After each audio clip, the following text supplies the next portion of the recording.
Alright, consider this CJ's homework help lesson number 1. A lot of you have been having trouble with reversing the array for homework 2 for 238.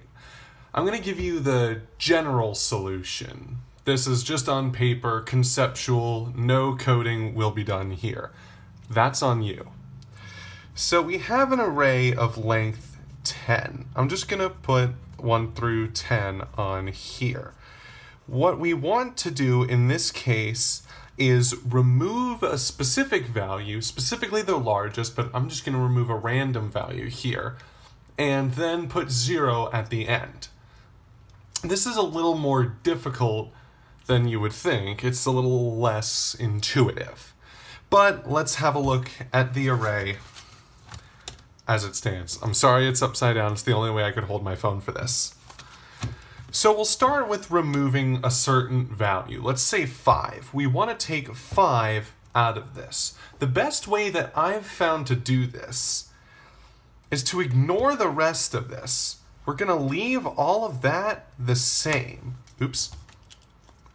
We're going to leave these alone. And we're starting at 5. Depending on where your largest value is, you'll start somewhere else, obviously. We don't care about what happens to 5. We are happy with losing that information. We don't want it.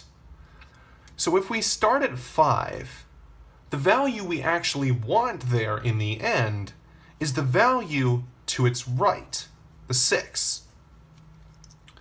We can do this simply by copying that value. I'm going to leave these alone. Oh, whoops, I completely forgot 3. Ignore that. We're going to leave these values alone, and we're going to put 6 here. And the rest of the array is 7, 8, 9. Now we're here in the array, and what we want here is over here. We don't need to hold anything. The value we want to put there is already there. So now it becomes 6, 7, 7, 8, 9.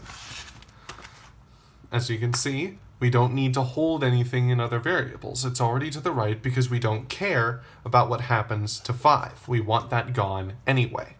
And you continue this process through the rest of the array until you're left with, in our case, 1, 2, 4, 6, 7, 8, 9, 9.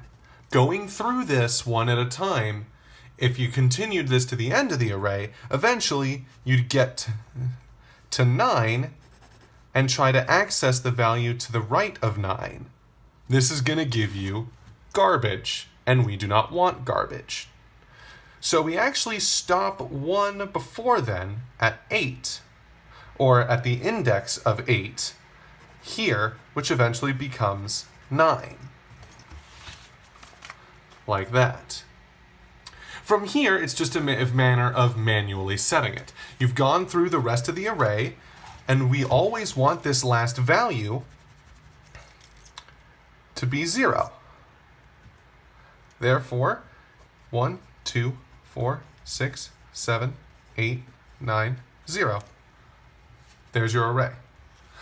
I'll do it one more time by hand without as much of the commentary, so you can see how everything goes down. I'm also going to make the array a bit smaller because time. We're going to do an array of length 5. 1, 2, 3, 4, and 5. Let's say we want to remove 2. We start at the index of 2, in this case, index 1. We start here and replace it with the value to its right. So now our array is 1, 3, 4. No, sorry. We didn't replace 3, so now it's 1, 3, 3, 4, 5 after that first operation. Now for our next one, we're here and we want to replace it with 4. And when we do that, we get 1, 3, 4, 4, 5. Now we're here at 4, and we want to replace it with this 5. We do the operation 1, 3, 4, 5, 5. Now we would be at the last value accessing garbage. We don't want to do that, so we end it early. Hint, you end the for loop early. Wink, wink, nudge, nudge. And from here you manually set the last value of the array to 0. So you are left with 1, 3, 4, 5, 0. You've removed a specific value in the array, kept everything ordered, and put 0 at the end. It's just a matter of replacing these with the maximum value.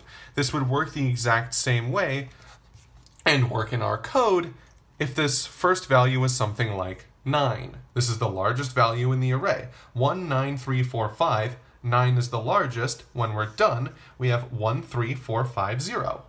9 is gone.